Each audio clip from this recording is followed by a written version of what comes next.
नमस्कार। स्वागत है आप सभी का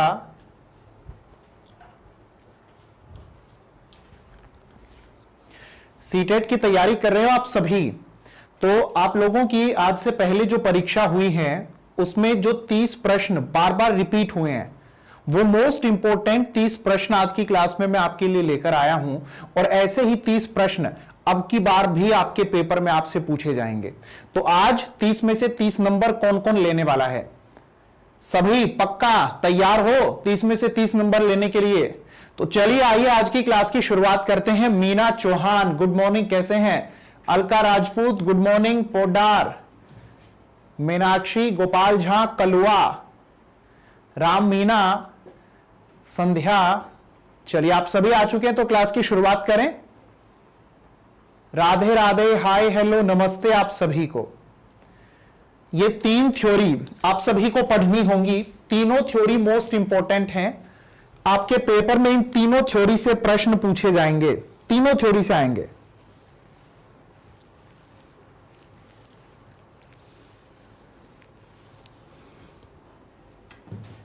तीनों थ्योरी से, जीन प्याजे से भी, वाइगॉत्स्की से भी, कोहलबर्ग से भी आपके पेपर में आपसे प्रश्न पूछे जाने हैं।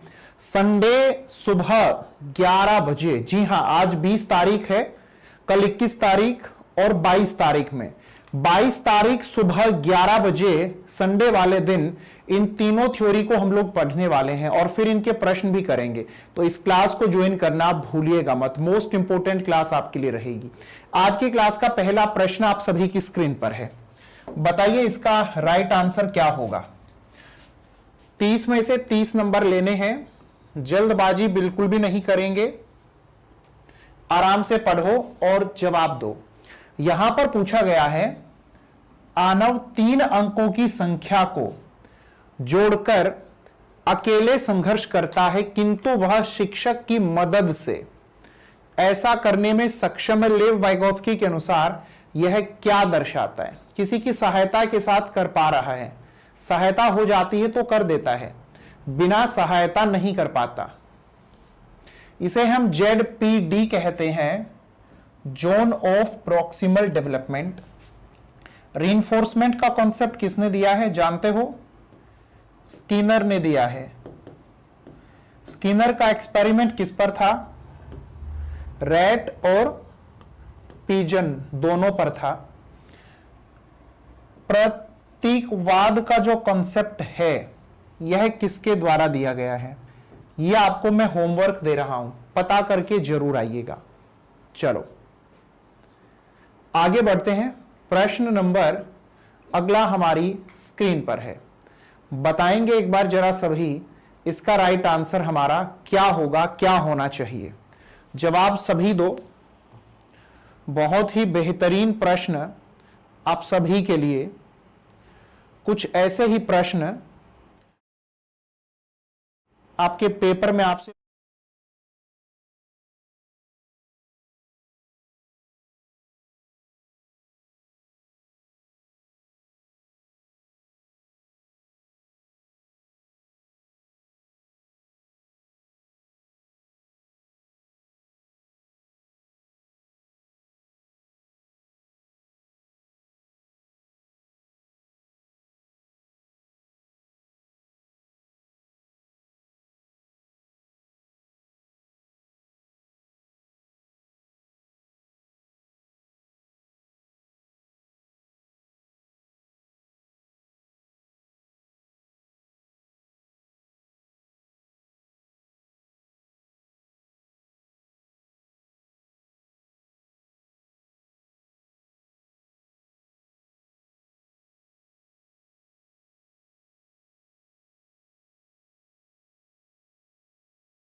30 सेकंड शुरू हो गए हैं। प्रश्न आप सभी की स्क्रीन पर है। 30 सेकंड आपके शुरू हो चुके हैं। सभी जवाब दें। इस प्रश्न का जवाब क्या होना चाहिए? बहुत बढ़िया प्रश्न है और प्रयास यही करना है कि जो समय हमें दिया जा रहा है उस तय समय में हम आंसर कर सकें। कलवा यहां पर कह रहे हैं कि किसी ने काला जादू करके सर को गायब कर दिया। क्लास में काला जादू हो गया था। चलिए बेटा, काला जादू जो है वो क्लास से हट चुका है, अंधेरा छट चुका है। स्किनर इसका राइट आंसर होगा और स्किनर के द्वारा रिवॉर्ड और पनिशमेंट दोनों को लेकर के बातें कही गई हैं। आगे बढ़ेंगे, इसके बाद हम लोग बात करेंगे। अगला प्रश्न हमारी स्क्रीन पर आएगा, उससे पहले क्लासिकल कंडीशनिंग किसने दिया था, जिसने कुत्ते पर प्रयोग किया था?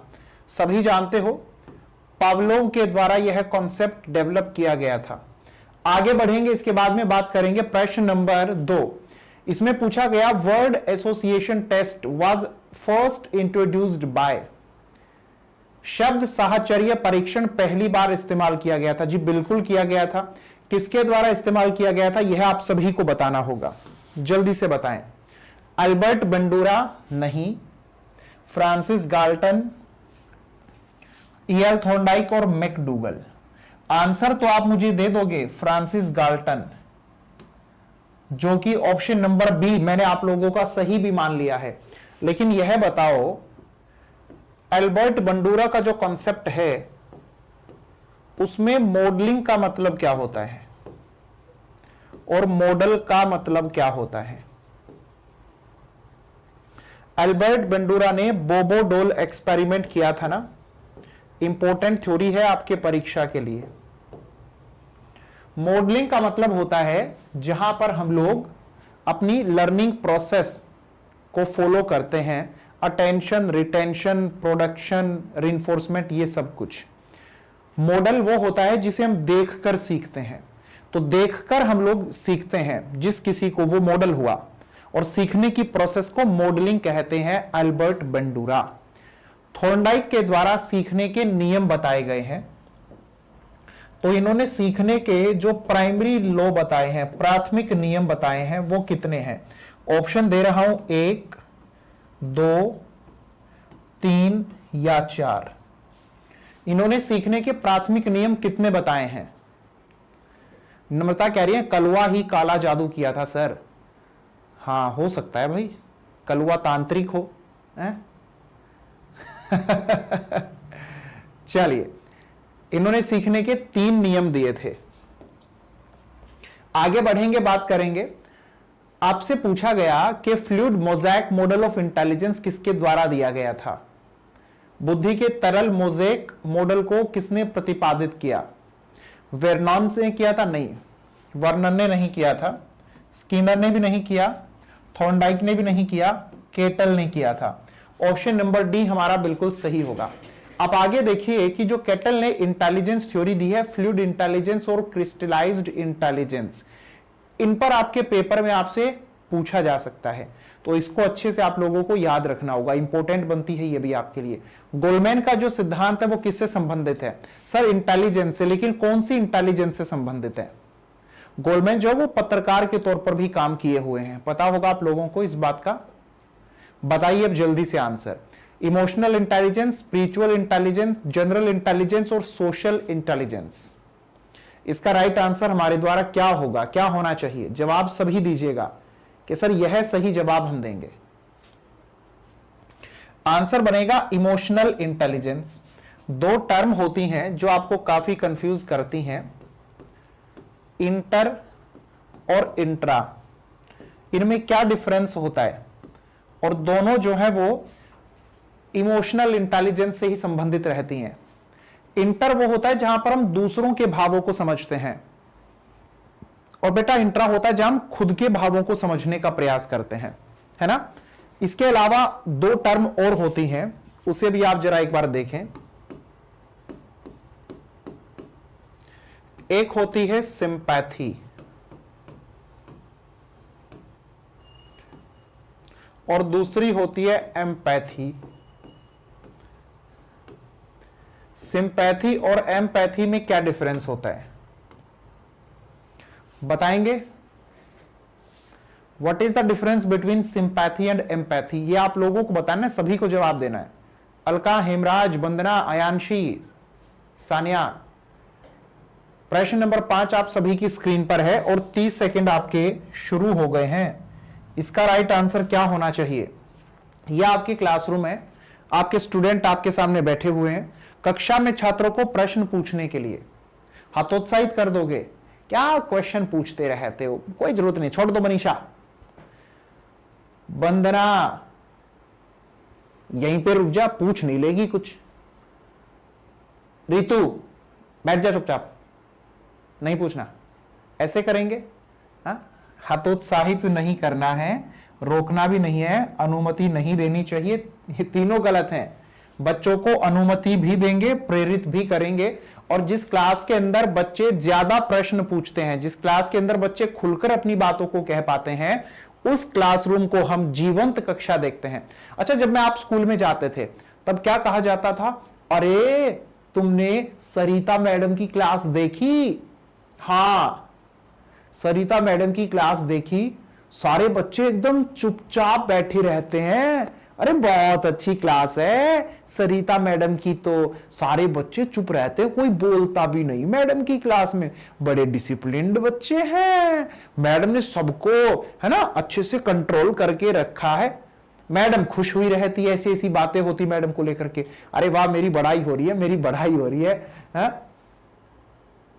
लेकिन वो मैडम ये नहीं समझ पाई कि तुमने अपनी क्लास का गला घोट दिया है। बच्चे चुप बैठे हैं, ये कोई खुशी की बात और ये कोई अच्छी बात, ये बड़ाई की बात नहीं है कि इसके ढोल पीटे जाएं हर जगह पर। आपकी क्लास मरी हुई कक्षा है, ऐसी कक्षा को डेड क्लासरूम कहते हैं। तो बच्चों को एनकरेज करना है, ज्यादा से ज्यादा प्रश्न वो बच्चे कर सकें, अपनी बातों को खुलकर कह सकें। जैसे ये क्लास हमारे सामने है, ये रही, सभी बच्चे हाथ उठा रहे, मैडम मैं पूछूं, मैडम मैं बताऊं, हाँ, इस तरह से। चलिए, क्लास की फुल फॉर्म क्या होती है? Computer literacy and studies in school. आइए आगे बढ़ते हैं। ईमानदारी से बताना, झूठ मत बोलना। आप में से कौन कौन ऐसे शरारती था स्कूल के समय पर? ये कह रहे हैं समय ही बदल देंगे, रियल लाइफ बॉय। क्या बेटा आप थे शरारती? समय बदल गया? सानिया, निम्रता, वंदना, जवाब दो। पुष्पांजलि, राम मीणा, शरारत किया करते थे? नीलू, देखो मैंने तो शरारतें की हैं। हेमराज, टीचर के साथ भी शरारतें की हैं, खूब शरारती पन अपनी जिंदगी का बेटा हमने जिया है। डंडे भी खाए हैं, मुर्गे भी बने हैं, हाथ भी ऊपर करके खड़े हुए हैं, ठीक है, खूब सारी पिटाइयां खाई हैं। और हमें ये बात बोलने में कोई दिक्कत नहीं है जी। हम भी स्कूल के, कॉलेज के इन्हीं सब बच्चों की तरह होकर गुजरे हैं, बड़े हुए हैं। हम उन बच्चों में नहीं थे चुपचाप बैठे रहते थे, जी सर जी, जी मैडम जी। भाई थे हम शरारती, क्या करें हम। और मैं तो कहता हूं हर बच्चे को जिंदगी में इतना शरारती तो होना ही चाहिए ताकि वो जिंदगी के हर एक पहलू की समझ विकसित कर पाए। आगे बढ़ेंगे, बात करेंगे। प्रश्न नंबर 6 आपकी स्क्रीन पर है और वो आपसे क्या कहता है कि समीपस्थ विकास क्षेत्र की अवधारणा डैश द्वारा शुरू की गई थी? जीन प्याजे, वाइगॉत्स्की, अल्बर्ट बंडूरा, प्लेटो। आप लोगों को पता है जो ये शरारती बच्चे होते हैं ये क्रिएटिव माइंड होते हैं। बस इनका जो माइंड होता है ना वो पढ़ाई लिखाई में नहीं चलता, डायरेक्शन इन लोगों को नहीं मिल पाती। ये अनगाइडेड या मिसगाइडेड मिसाइल होती हैं, अगर इनको गाइड कर दिया जाए ना तबाही मचा देंगे बच्चे। राइट आंसर होगा वाइगॉत्स्की। तो शरारती बच्चों को यह मत समझो कि वो बेहतर नहीं है, बेहतर बहुत होते हैं वो। जीन पियाजे के द्वारा संरक्षण का जो कॉन्सेप्ट बताया गया था ये कौन सी स्टेज में आया था? Stage first, second, third, fourth, ये बहुत बार पेपर में देता है, वो बहुत बार देता है। Right answer option number B. एक बच्चे ने लिखा सर आपका बेबी होगा तब परेशानी आएगी। अरे मेरा बेटा तो बचपन से ही शरारती है, बाइट करता है, ठीक है, गोदी में हम लेते हैं यहां बाइट कर लेता है, कभी यहां बाइट कर लेता है ही वो तो शरारती, चीजों को फेंक देता है। आगे बढ़ते हैं। प्रश्न नंबर 7 आपसे क्या कहता है, ब्लैंक स्लेट किसने कहा था? ये स्लेट और स्लेटी आप लोगों को याद आई होगी। कौन कौन लड़की स्लेटी खाया करती थी? संध्या खाती थी, आरती, रीतू, मनोज, लड़कियां ज्यादा खाती थी स्लेटी, है ना?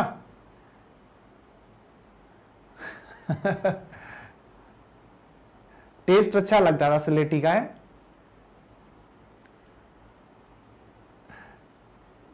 चलिए, तो ये जॉन लॉक ने कहा, ऑप्शन नंबर बी हम बिल्कुल सही जवाब देंगे।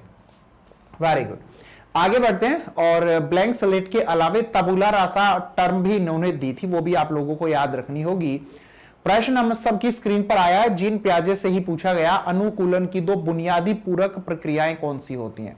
ये अनुकूलन क्या होता है, एक तो आप इसको समझ लो बेटा, जहां भी आपको यह शब्द दे दिया जाए अडेप्टेशन, इसका मतलब होता है एडजस्ट करना, माहौल के अनुसार स्वयं को ढाल लेना, यह अनुकूलन होता है। इसके दो स्टेप होते हैं। पहला स्टेप जिसे हम एसिमिलेशन कहते हैं और दूसरा स्टेप जिसे हम अकोमोडेशन कहते हैं। हमारा जो पुराना ज्ञान होता है, जब हम उसमें कुछ नया जोड़ लेंगे तो वो एसिमिलेशन होगा,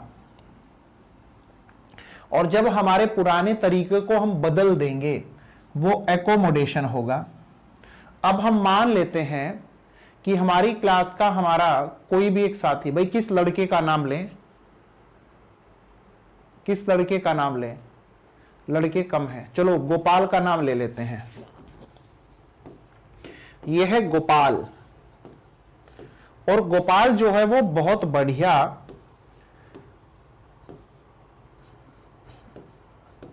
पालक पनीर की सब्जी बनाता है, इसे आती है बनानी, खूब बनाता है, खाता है। एक दिन ये पड़ोसी के घर गया, वहां पड़ोसी के घर गैस पर कढ़ाई रखी हुई थी और इस कढ़ाई में पालक पनीर बन रहा था।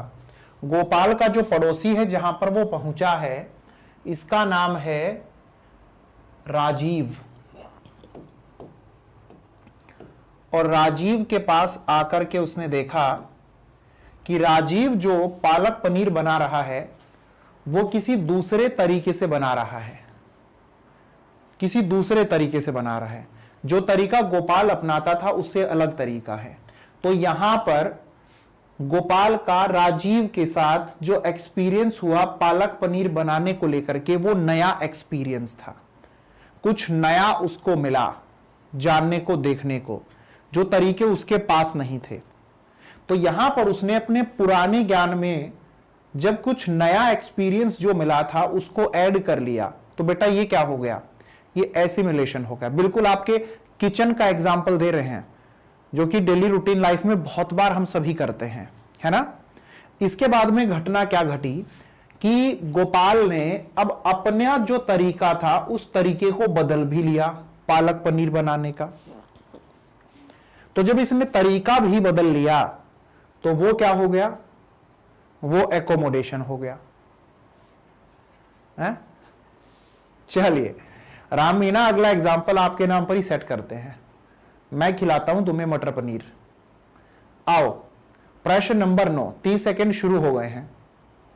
सोच समझ के जवाब देना, जल्दबाजी मत करना। डिसलेक्सिया हम सभी को याद हो चुका है, रीडिंग से रिलेटेड है, लेकिन आप कंफ्यूज हो सकते हो, सर या तो न्यूरोलॉजिकल लिखा हुआ है तो यही जवाब होगा, ये नहीं होगा, ये नहीं होगा। Thank you Sangeeta Ahirwar.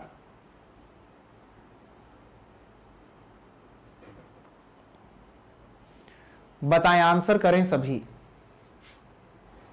Answer बेटा ए जिसने भी दिया गलत जवाब दिया है, APD हमारा जवाब होगा। अब आपके मन में आ सकता है सर डिसलेक्सिया न्यूरोलॉजिकल डिसऑर्डर नहीं होता। समझ लो, जितने भी हमारे लर्निंग डिसेबिलिटी होती हैं ये सभी इस वजह से होती हैं क्योंकि हमारा जो न्यूरोलॉजिकल सिस्टम होता है उसमें दिक्कत आ जाती है। तो जितनी भी लर्निंग डिसेबिलिटी है वो क्यों हुई है?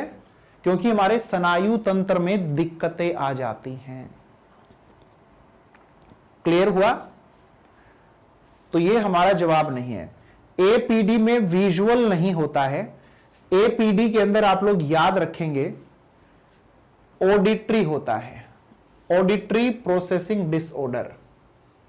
और स्कूल एज्ड जो बच्चे होते हैं उनमें 3 से 5% ऐसे बच्चे पाए जाते हैं जिनको हियरिंग प्रॉब्लम्स रहती हैं, सुनने में दिक्कत होती है।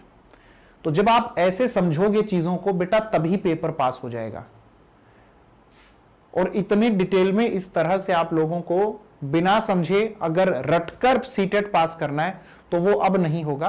पेपर का लेवल अब पहले से बेहतर होने लगा है। यहां पर आप देखो बच्चे आमतौर पर डैश और डैश चरण में अहम केंद्रित होते हैं। अहम शब्द का मतलब क्या होता है? अहम शब्द का मतलब होता है मैं। बच्चे खुद पर केंद्रित होते हैं। Okay Meena Chauhan, real life, Sarita cute girl, Anshu कुमारी,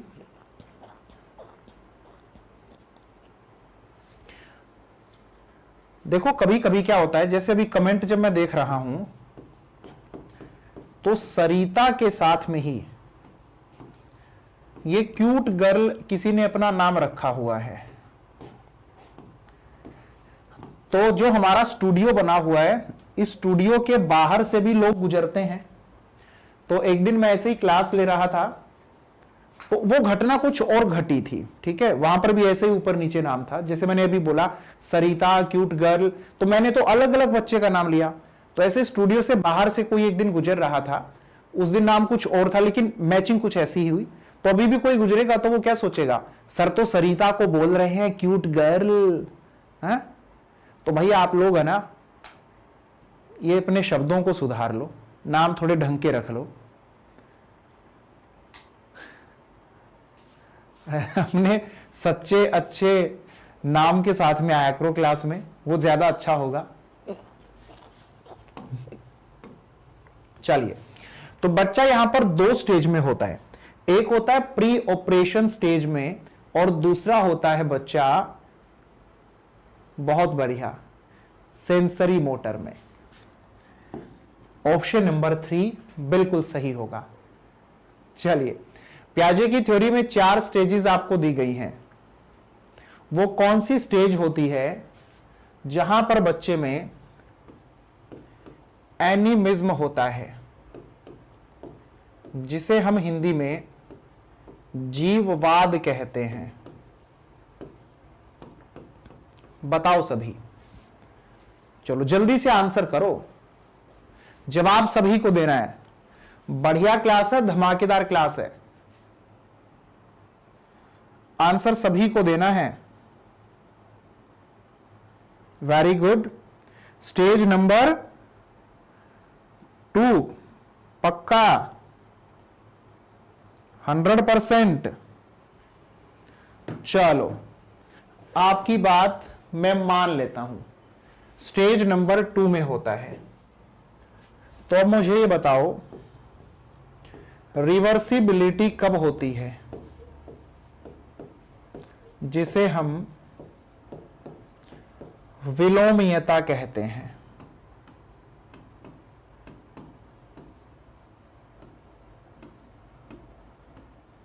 बताइए। ये होगी स्टेज नंबर 3 में जाकर के। बढ़िया एकदम।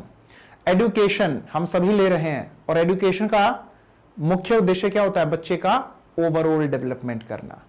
चलिए, अगला प्रश्न हमारी स्क्रीन पर आ गया जिसमें 30 सेकंड में आपको जवाब देना है। व्यक्तिगत कारक नहीं है, पर्सनल फैक्टर नहीं है। तो यहां पर आप देखेंगे कि जो शिक्षक का व्यक्तित्व आपको दिया गया है वो पर्सनल फैक्टर में नहीं आता है। मेरा व्यक्तित्व आपके पर्सनल फैक्टर में थोड़े ना होगा। आपकी बुद्धि, आपका मानसिक स्वास्थ्य, आपके भावनात्मक रूप से जो भी विचार हैं, कारक हैं, वो आपके व्यक्तिगत तौर पर आएंगे, वो आपको प्रभावित करते हैं। बिल्कुल। प्रश्न नंबर 12 आपकी स्क्रीन पर, ये तो किसी का भी गलत नहीं होना चाहिए, बढ़िया प्रश्न दिया गया। टर्मन के आईक्यू वर्गीकरण के हिसाब से आप लोगों को बताना होगा कि सुपीरियर वाली रेंज कौन सी होती है। फास्ट आंसर करें, चलिए बेटा जल्दी से। सुपीरियर वाली रेंज में हम किसे रखते हैं? आईक्यू से रिलेटेड कुछ क्वेश्चंस भी अभी मैं आपसे यहां पर करने वाला हूं, जल्दी से। आंसर हमारा बनेगा ऑप्शन नंबर बी।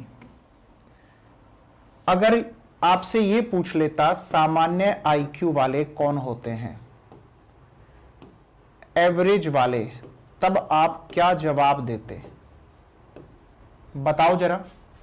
अगर एवरेज हमसे पूछ लेता तब हम कहते कि भाई 90 से 110 होता है, और ये 50 से 70 वाला कौन होता है? ये मेंटली रिटार्डेड होता है, मंद बुद्धि होता है।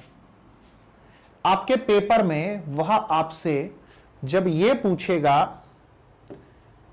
एमए की फुल फॉर्म क्या होती है तो क्या कहोगे, सीए की फुल फॉर्म पूछेगा तो क्या कहोगे, और इसके बाद आपसे यह पूछेगा कि आईक्यू की फुल फॉर्म क्या होती है, तीनों का जवाब दो। एमए से होगा मेंटल एज, मानसिक आयु, वेरी गुड। सीए से होगा क्रोनोलॉजिकल एज, कालानुक्रमिक आयु, और आईक्यू की फुल फॉर्म होगी इंटेलिजेंस क्वोशिएंट। अब वो आपसे ये कह देगा कि आईक्यू का फॉर्मूला दो, तो क्या कहोगे? MA upon CA into 100। अब एक क्वेश्चन आपको देता हूं, सभी निकालो। एक बच्चा है, उस बच्चे की मेंटल एज है 12 साल और क्रोनोलॉजिकल एज है 10 साल। इसका आईक्यू निकालो, इसका आईक्यू निकालो। क्या होगा? 12/10 गुना में 100 कितना आया? बताओ जल्दी से, कमेंट करो फास्ट। अगला प्रश्न आपकी स्क्रीन पर आपसे कहता है एरिक्सन के हिसाब से, और ये तो मैं उम्मीद करूंगा कि कोई भी गलत जवाब नहीं देगा। सेंस ऑफ सेल्फ बच्चे के अंदर कब आती है? इसके अलावा वो आपके पेपर में आपसे यह भी पूछेगा कि बच्चे में आइडेंटिटी क्राइसिस, पहचान संकट कब होता है? तब आप क्या आंसर करोगे? बच्चा अपनी पहचान को लेकर के कब एफर्ट्स करता है? ये 12 साल से लेकर 18 साल एडोलसेंस पीरियड में होता है। अपनी पहचान को लेकर के बच्चा खोज में लगता है। आंसर ऑप्शन नंबर डी आपके द्वारा बिल्कुल सही दिया गया, किशोरावस्था। अब इनमें से वो कौन सा समय काल होता है बेटा जिसे ये कहा गया है कि जो आंधी तूफान वाला समय होता है? आंधी तूफान वाला समय होता है, बताएं, आंसर करें जल्दी से। एडोलसेंस ही होता है। चलिए, एरिक्सन की जो थ्योरी है साइको सोशल, उसमें कितनी स्टेजेस बताई गई हैं? 8, 5, 6 या 2? और सभी स्टेजेस के नाम भी आपकी स्क्रीन पर ही हैं। 8 स्टेज बताई गई हैं। चलो, तो इसका जवाब देना एक बार क्या होगा? जॉन डेवी जो हैं वो शिक्षण के तरीकों का जिक्र करते हैं। जी बिल्कुल करते हैं। तो किस तरह से वो सीखने सिखाने की बातें कहते हैं कि बच्चों को इस ढंग से, इस तरीके से ऐसे सिखाओ। कौन से तरीके का जिक्र करते हैं? सुनकर सीखना है, बाकी लोग बोलेंगे हम सुनेंगे। जो लिसनिंग है उसके माध्यम से लर्निंग होगी, लर्निंग थ्रू लिसनिंग। रटवाना है? नहीं। बोलकर? नहीं। आंसर हमारा होगा ऑप्शन नंबर सी कि बच्चे जो हैं वो खुद करके सीखें। अब आप, जब मैं स्कूल में थे तो हम लोगों को रटवाया जाता था। 1 2 3 4 ये रटवाया गया है। आ से अनार, आ से आम, बोलो तो सही। मैं अकेला बोलूं? चलो, 2 1 जा 2, 2 2 जा 4। नहीं, मैं अकेला बोल रहा हूं, नहीं मैं भी नहीं बोलूंगा, प्रश्न ही करवाता हूं। चलो, तो जो लर्निंग बाय डूइंग का कॉन्सेप्ट जॉन डेवे दे रहे हैं, इसके अलावा child centred education, progressive education, modern education और डेमोक्रेटिक एजुकेशन की भी बातें करते हैं। आरटीई से आपके पेपर में हर बार आपसे वो प्रश्न करता है, इसका जवाब आप दो अब जल्दी से। RTE act, right to education act, क्या होना चाहिए आंसर इसका? समय खत्म हो रहा है, टाइमर पर याद जरूर रखिएगा।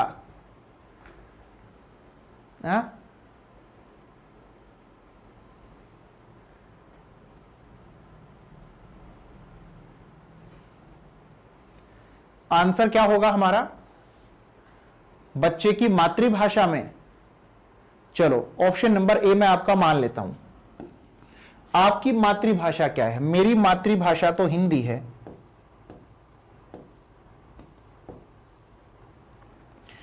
आप में से किस किसने ऐसे नियम देखे हैं कुछ स्कूल के अंदर, और ज्यादातर प्राइवेट में होता है ये, कि स्कूल में बोलोगे तो सिर्फ इंग्लिश में ही बोलोगे, अगर किसी ने कोई दूसरी लैंग्वेज इस्तेमाल की तो उसको बोलने नहीं दिया जाता था या फिर उस पर फाइन लगा दिया जाता था। किस किस के साथ ऐसा हुआ है, या फिर किसने ऐसा देखा है किसी भी विद्यालय में होते हुए? अगर ऐसा कहीं पर भी होता है ना, तो आप विरोध कर सकते हो, उनके अगेंस्ट आप अपनी बातें कह सकते हैं कि देखिए जो लैंग्वेज होती है ना, वो इसलिए होती है ताकि जो बच्चे के मन में है वो उसको एक्सप्रेस कर सके, अपनी बातों को कह सके, बोल सके। अच्छा भोजपुरिया, हाँ का हाल बा, माई बाबू ठीक बा? तो आरटीई एक्ट जो है उसकी कहानी किस तरह से होती है? कहानी कुछ इस तरह से है बेटा आरटीई एक्ट की। 2002 में बच्चों को संविधान में 86वां संशोधन करते हुए आर्टिकल 21A के तहत 6 वर्ष से लेकर 14 वर्ष के बच्चों को पहली से 8वीं तक फ्री ऑफ कॉस्ट एजुकेशन देने की बात कही गई। इसके अधिकारों को और बढ़ाने के लिए और बेहतर बनाने के लिए, इसकी शक्तियों में बढ़ावा करने के लिए 2009 में एक्ट बना दिया गया, जिसे हम आरटीई एक्ट कहते हैं। चलो, सना कह रही है सर भोजपुरी सबसे बेकार लगता है। मुझे तो अच्छा लगता है भोजपुरी, मुझे तो अच्छी लगती है। देखो, भोजपुरी हो, मराठी हो, बंगाली हो, गुजराती हो, अच्छी भाषाएं हैं, क्या दिक्कत है? हिंदी से ही टच है थोड़ा सा, सीख भी आसानी से जाते हैं हम लोग। चलो, एनसीएफ का जवाब आप दो। हमारी जितनी भी टेक्स्ट बुक होती हैं, पेडागोजिकल प्रैक्टिसेस होती हैं, क्या इनमें स्थानीय ज्ञान को महत्व देना है? बिल्कुल देना है। जो एनसीएफ 2005 है वो कहता है कि जो स्थानीय ज्ञान है, बच्चा जहां से आता है, जो उसका स्थान है, उसके आसपास का महत्व, ठीक है, इंपॉर्टेंट होता है। बच्चे के अनुभवों को भी आप लोगों को महत्व देना रहता है। चलिए आगे बढ़ेंगे। इसके बाद में right answer option number D आपने बिल्कुल सही दिया है। एनसीएफ जो है उसमें टीचर को क्या कहा गया है? टीचर को क्या कहा गया उसमें? फैसिलिटेटर। पक्का याद है सभी को? चलो तो बताना। बच्चे में, हाँ, जो बच्चे होते हैं उनमें वस्तु स्थायित्व कब विकसित होता है? जवाब सभी दीजिएगा कि सर इस समय विकसित होता है। Object permanence act.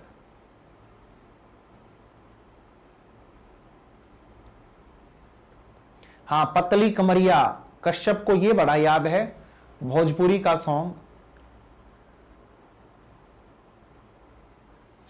जन्म से 2 वर्ष होता है, तो जन्म से 2 वर्ष में कौन सी स्टेज होगी? इनफेंसी स्टेज होगी। ऑप्शन नंबर ए बिल्कुल सही है। अगला प्रश्न हमारा यहां पर यह कहता है कि जो थर्स्टन है उन्होंने हमारी जो 7 प्रकार की बौद्धिक क्षमताओं का जिक्र किया है, उनको वो किस तरह से दर्शाते हैं? क्या नाम होता है उनका, इन क्षमताओं को? प्राथमिक या माध्यमिक? सी और डी आंसर नहीं होगा, ये मैं आपको हिंट दे देता हूं। प्राथमिक होंगी, वेरी गुड। चलिए आपकी बात हम मान लेते हैं। ये 7 होती हैं जो अभी आपकी स्क्रीन पर आपको नजर आई। सबसे पहले वर्बल, फिर word fluency, numerical, memory, reasoning, special visualisation, perceptual. आगे बढ़ते हैं, बात करते हैं। अगला प्रश्न आपसे कहता है जन्म से लेकर 2 वर्ष की अवधि को लेकर के, तो जो सबसे पहली स्टेज है उसे हम सेंसरी मोटर कहते हैं। और बच्चे की यहां पर जितनी भी गतिविधियां होती हैं सिद्धू, वो सेंसेस पर बेस्ड होती हैं। राइट आंसर हमारा क्या बनेगा? Option number D. चलिए आगे बढ़ेंगे। प्रश्न नंबर 20 आपकी स्क्रीन पर आ चुका है। नहीं, उससे पहले 4 स्टेज आई हैं। ये चारों स्टेजेस प्याजे की दी हुई हैं, चारों अच्छे से आती हैं। नहीं आती तो दिक्कत मत लो, मैं संडे वाले दिन पढ़ा रहा हूं प्याजे की थ्योरी कंप्लीट। मानव शरीर के विकास की शुरुआत कहां से, किससे होती है? शुरुआत कहां से होती है? जन्म से नहीं होती, जन्म से पहले ही हो जाती है। प्रीनेटल स्टेज से ही, कंसेप्शन टाइम से ही शुरुआत हो जाएगी। ऑप्शन नंबर सी हमारा सही होगा। 20 में से आपके कितने सही हुए हैं? 20 में से कितने सही हुए हैं? झूठ मत बोलो। पानी की बोतल टांग के कौन कौन जाता था इस तरीके से गले में लटका कर? 2 चोटियां भी बनाई जाती थी लड़कियों के साथ, है ना। लड़कियां काफी इस बात के ऊपर घर पे लड़ाई भी करती थी, मैं चोटी नहीं बनाऊंगी, मुझे नहीं बनानी चोटी। ये खास दिन थे जिंदगी के, सबसे बेहतरीन दिनों में से एक था। अधिगम एक डैश प्रक्रिया है जहां सीखने की कई प्रयास करता है। सीक्वेंस में होती है, बिल्कुल। ये क्रमिक प्रोसेस होती है, स्टेप बाय स्टेप हम लोग सीखते जाते हैं, आगे बढ़ते जाते हैं। ऑप्शन नंबर डी बिल्कुल सही है। प्रश्न नंबर 21 को जरा आप लोग देखो, इसके अंदर वो आपसे क्या कहता है? एक निश्चित भूमिका जिसे पुरुषों या महिलाओं द्वारा निष्पादित किया जाना चाहिए। पुरुष ये करेंगे, महिलाएं ये सब करेंगी।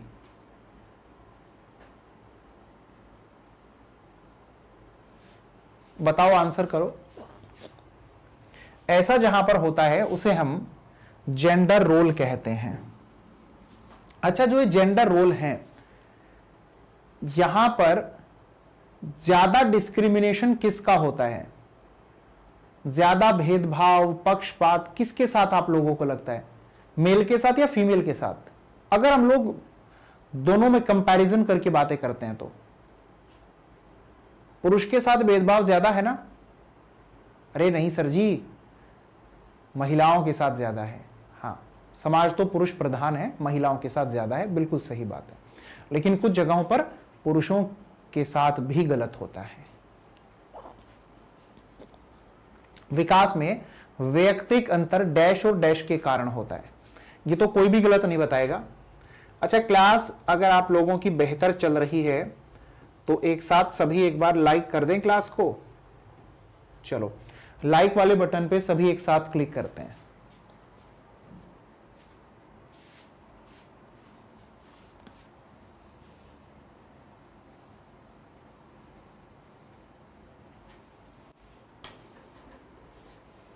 राइट आंसर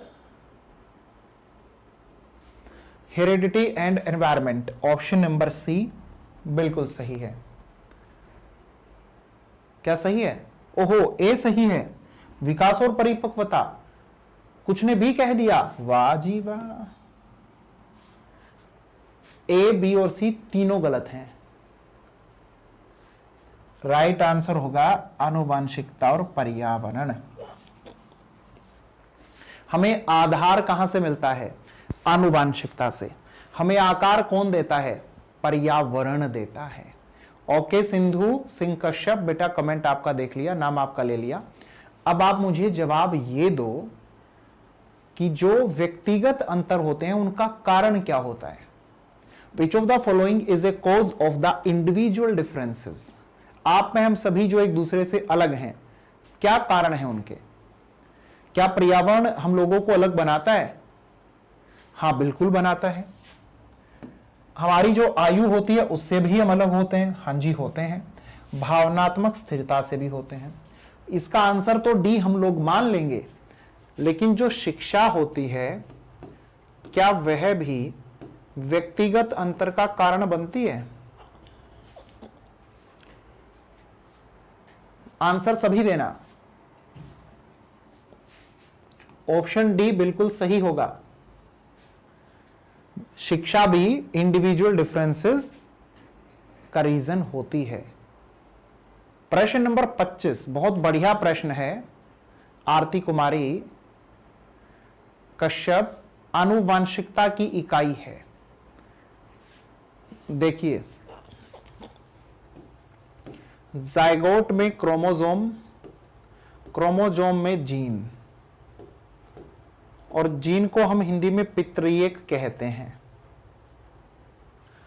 और हम जीन्स को अपने मन मुताबिक बदल नहीं सकते, इस बात को भूलना मत।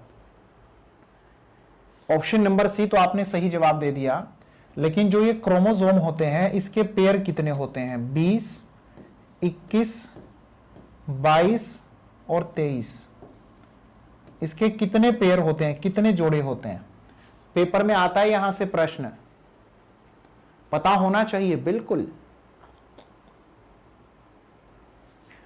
चलो सभी एक साथ में लिखेंगे, CDP बाय अजय सर। सभी टाइप करें, CDP बाय अजय सर। पूरा लिख दिया आप लोगों ने? Very good, thank you. अब आगे बढ़ते हैं, बात करते हैं इसके बाद में EVS की फुल फॉर्म क्या होती है। हाँ, पेपर में आती है ना आप लोगों के। EVS की थीम कितनी है? सिलेबस में दी गई है आप लोगों को, कितनी थीम होती हैं पता होना चाहिए। त्रिभाषा सूत्र, 3 लैंग्वेज फॉर्मूला किसके द्वारा दिया गया था? ये तो काफी आसान सा प्रश्न मैंने आपसे किया है। हिंट दे दूं, 1964 to 66 national education commission, Kothari आयोग। शानदार। ऑप्शन नंबर बी बिल्कुल सही है। चलिए, प्रश्न नंबर 27 का आंसर क्या होगा? एक मानव शरीर में विकास सिर से पैर तक शुरू होता है। सिर से पैर तक की उसने बातें की हैं, जो विकास हमारा सिर से शुरू होकर पैरों तक जाता है। दूसरी डायरेक्शन होती है सेंटर टू आउटसाइड की, अंदर से बाहर की बात उसने नहीं की है, उसने सिर से पैर तक की बातें की हैं।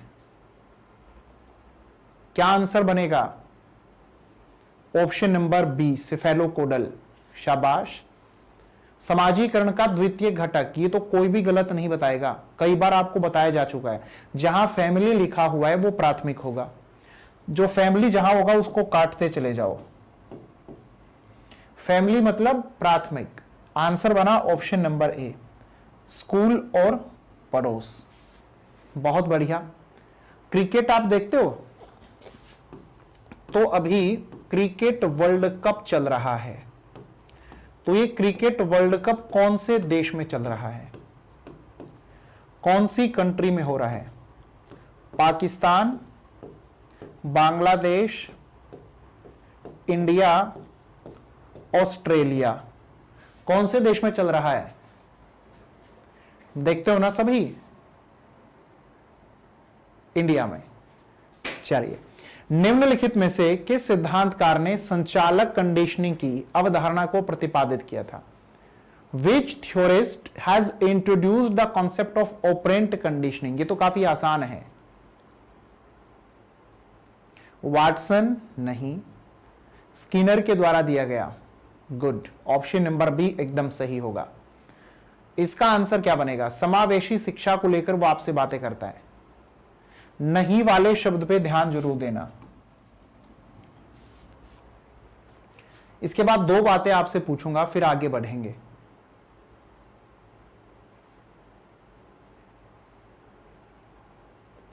भेदभाव को खत्म करना है, अलगाव को खत्म करना है, सबको एक साथ शिक्षा देनी है, सबको बेहतर बनाना है। तो आंसर क्या बनेगा? ऑप्शन नंबर डी, अलगाव को बढ़ावा देता है। आपसे नहीं पूछा गया था, नोट। क्या आप में से किसी ने बिहार की परीक्षा दी थी, या आपके घर परिवार में किसी ने दी हो बीपीएससी की परीक्षा? रिजल्ट क्या रहा?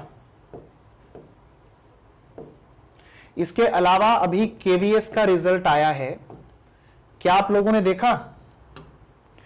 केवीएस का रिजल्ट आप लोगों ने नहीं देखा है, मैं दिखाता हूं। जो लोग पढ़ाई नहीं करते हैं उनको जरूर देखना चाहिए कि केवीएस का रिजल्ट क्या आया है।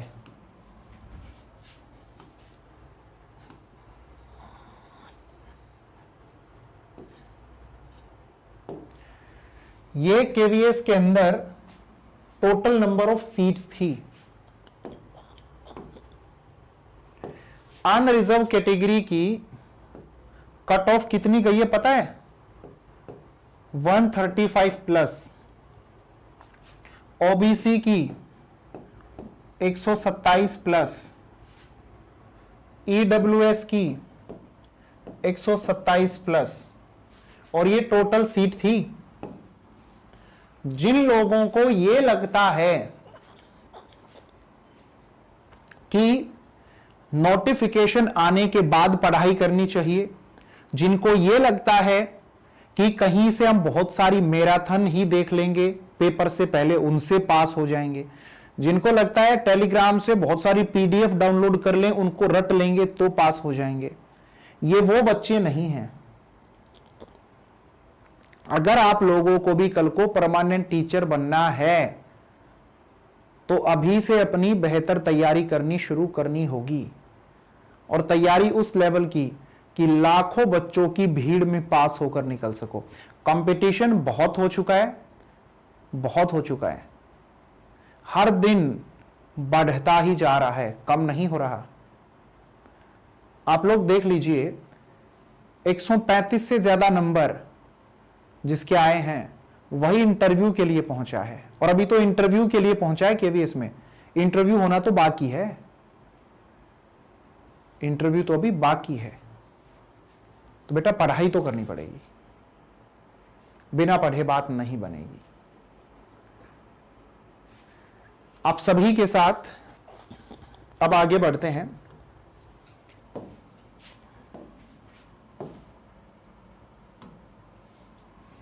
यहां तक सबको क्लियर हुआ एकदम अच्छे से? चलिए, तो इस संडे हम आपके लिए क्या लेके आ रहे हैं? मैराथन क्लास, प्याजे, वाइगोत्स्की और कोहलबर्ग पर। तीनों थ्योरी जरूर पढ़ना। क्लास कितने बजे होगी? 11 AM। किसके द्वारा होगी? सीडीपी बाय लाइक और कमेंट करके जरूर बताइएगा।